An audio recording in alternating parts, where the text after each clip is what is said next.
안녕하세요. 자유교회 이진우 목사가 보내드리는 아침 묵상입니다. 오늘도 예수 그리스도의 향기를 내는 복된 하루가 되시길 바랍니다. 12월 7일 화요일 아침 묵상입니다. 오늘은 하나님의 은총에 몸을 내 맡기고 라는 제목으로 사도행전 14장 24절로 28절의 말씀 묵상합니다. 그리고 그 두 사람은 비시디아 지방을 거쳐서 밤빌리아 지방에 이르렀다. 그들은 버가에서 말씀을 전한 뒤에 아탈리아로 내려가서 거기에서 배를 타고 안디옥으로 갔다. 이 안디옥은 그들이 선교 활동을 하려고 하나님의 은총에 몸을 내 맡기고 나선 곳이다. 이제 그들은 그 일을 다 이루었다. 그곳에 이르러서 그들은 교회 회중을 불러 모으고 하나님께서 자기들과 함께 행하신 모든 일과 하나님께서 이방 사람들에게 믿음의 문을 열어주신 것을 보고하였다. 그들은 제자들과 함께 오랫동안 지냈다. 오늘도 주님의 은혜가 말씀을 묵상하며 하루를 시작하는 이들에게 충만히 임하시길 바라며 화요일 아침 묵상 시작합니다. 오늘 묵상하는 사도행전의 말씀은 바울과 바나바가 첫 번째 전도 여행을 마치고 수리아 안디옥 교회에 돌아오는 내용입니다. 사도행전 13장과 14장이 기록한 2년여에 걸친 바울과 바나바의 1차 전도 여행 일정을 요약하면 이렇습니다. 안디옥 교회가 지중해 연안 전도를 위해 최초로 파송한 전도팀은 총 3명이었습니다. 초대교회였던 예루살렘 교회의 파송을 받아 안디옥 교회를 섬겼던 바나바와 그가 다소에서 내려온 바울, 그리고 이 두 사람의 수행원으로 따라 나선 마가였습니다. 처음 전도여행을 시작할 때 전도팀의 리더는 바나바였습니다. 전도팀의 첫 전도지는 바나바의 고향이었던 지중해 구브로 섬이었습니다. 구브로 섬에서 복음을 전하는 과정에서 전도팀의 리더가 바나바에서 바울로 바뀌었습니다. 예수 그리스도의 복음을 전하는 데 있어서 바나바보다는 바울이 더 효과적이고 훨씬 뛰어났기 때문입니다. 전도팀의 리더가 바나바에서 바울로 바뀌게 된 것은 이방인들에게 자신보다 탁월하게 복음을 전하는 바울의 능력을 인정한 바나바의 양보 때문일 것입니다. 바나바가 리더의 자리를 바울에게 양보할 수 있었던 것은 이들의 전도 사역이 자신들의 이름을 내세우기 위함이 아니라 오로지 예수 그리스도의 복음을 전하는 일에 있었기 때문입니다. 이것은 우리도 배워야 할 매우 중요한 영적 도전입니다. 교회의 모든 사역은 내 이름을 앞세우고 자랑하려는 사사로운 것이 되어서는 안 됩니다. 우리가 내세워야 할 분은 오직 예수 그리스도이심을 명심해야 합니다. 바울이 새로운 리더가 된 전도팀은 구브로 섬을 떠나 밤빌리아 버가로 갔습니다. 밤빌리아는 현재 터키 남쪽 지중해 연안 지역이며 버가는 그 지역에 있던 로마 제국의 중요한 도시 가운데 하나로 구브로 섬과는 비교할 수도 없는 매우 큰 도시였습니다. 바울 일행은 오랜 여행 끝에 버가에 도착했지만 그곳에서 복음을 전하려고 했던 그들의 계획은 모두 어그러지고 말았습니다. 버가에서 수행원으로 따라왔던 마가가 무단으로 고향 예루살렘으로 돌아갔으며 바울은 풍토병에 걸려 아무것도 할 수 없는 지경에 이른 것입니다. 하지만 바울 일행은 자신이 겪는 어려운 상황에서도 낙심하고 절망하여 전도 여행을 중도에 포기하지 않았습니다. 버가에서의 풍토병을 치유하기 위해 버가에서 멀리 떨어진 비시디아 안디옥을 향해 험난한 여행을 시작했습니다.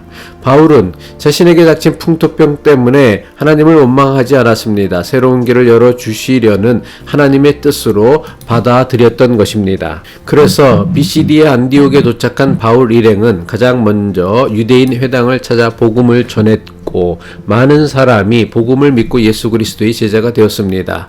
하지만 바울을 시기한 유대인들의 선동과 박해로 바울 일행은 비시디아 안디옥에서 쫓겨나야 했습니다.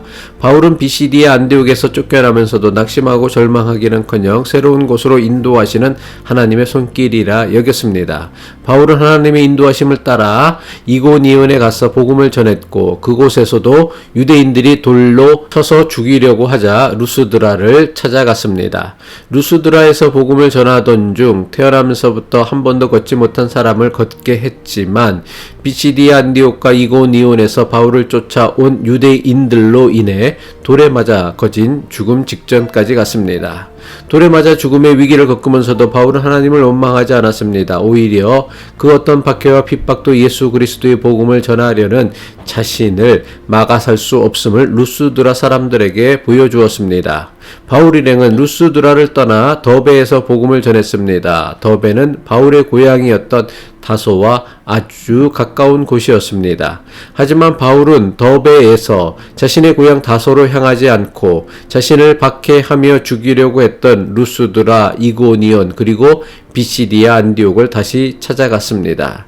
자신들의 복음 전도로 예수 그리스도의 제자가 된 이들의 믿음을 격려하고 이들이 만든 교회를 굳건히 하기 위해 제자들 가운데 장로들을 택하여 주님께 맡겼습니다. 비시디아 안디옥을 떠난 바울 일행은 밤빌리아 버가로 왔습니다. 버가는 바울이 복음을 전하려고 했지만 풍토병으로 복음을 전하지 못한 곳이었습니다. 버가를 다시 찾은 바울 일행은 이곳에서 미처 전하지 못했던 복음을 전할 수 있었습니다. 사도행전 14장 24절로 25절 전반부죠. 그리고 그 두 사람은 비시디아 지방을 거쳐서 밤빌리아 지방에 이르렀다. 그들은 버가에서 말씀을 전한 뒤에 바울 일행이 처음 버가에 도착했을 때 전하지 못했던 복음을 1년 이상이 지나 두 번째로 버가에 도착해서 전할 수 있었다는 사도행전의 기록은 매우 중요한 교훈을 줍니다. 상황이나 형편이 맞지 않는다고 복음을 전하는 것을 포기해버리면 다시는 복음을 전할 기회가 생기지 않을 것입니다.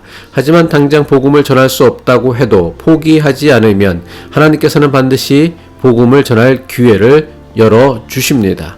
바울과 바나바는 버가에서 복음 전도를 끝으로 1차 전도 여행을 모두 마치고 처음 전도 여행을 나섰던 수리아 안디옥 교회로 돌아오게 됩니다. 사도행전 14장 26절의 말씀이죠. 거기에서 배를 타고 안디옥으로 갔다. 이 안디옥은 그들이 선교 활동을 하려고 하나님의 은총에 몸을 내맡기고 나선 곳이다. 이제 그들은 그 일을 다 이루었다. 바울과 바나바의 1차 전도 여행은 여러 차례 목숨의 위협을 받아야 했던 험난하고 위험한 여정이었습니다. 숱한 위험과 역경 그리고 유대인들의 박해와 핍박 가운데 속에서도 바울과 바나바가 중도에 포기하지 않고 끝까지 전도 여행을 마칠 수 있었던 이유가 무엇입니까? 사도행전은 이것에 대해 바울과 바나바가 선교 활동을 하려고 하나님의 은총에 몸을 내맡기고 나섰기 때문이라고 분명하게 기록하고 있습니다. 인생은 예상치 못한 위기와 끊임없는 고통의 연속입니다. 예상치 못한 위기와 끊임없는 고통이 계속되는 삶을 흔들리지도 무너지지도 않고 살아갈 수 있는 유일한 길은 자신의 삶을 하나님의 은총에 온전히 맡기는 것입니다. 하나님의 은총에 맡긴다는 것은 하나님의 보호하심으로 우리 인생에 아무런 위험이나 어려움이 없다는 것을 믿는 것이 아닙니다. 하나님의 은총에 맡긴다는 것은 비록 예상하지 못한 위험이나 어려움을 만난다고 해도 우리를 가장 좋은 길로 인도하시는 예수 그리스도의 사랑에서 끊어질 수 없음을 믿는 것입니다. 로마서 8장 35절 사도 바울의 고백이죠. 누가 우리를 그리스도의 사랑에서 끊으리요. 환난이나 곤고나 박해나 기근이나 적신이나 위험이나 칼이랴. 기도하겠습니다. 주님, 우리의 인생을 하나님의 은총에 온전히 맡기게 하시어 어떤 인생의 위기나 어려움을 겪는다고 해도 우리의 인생 모든 여정이 예수 그리스도의 복음을 세상에 드러내는 존귀하고 복된 삶을 살게 하옵소서. 예수 그리스도의 이름으로 기도합니다.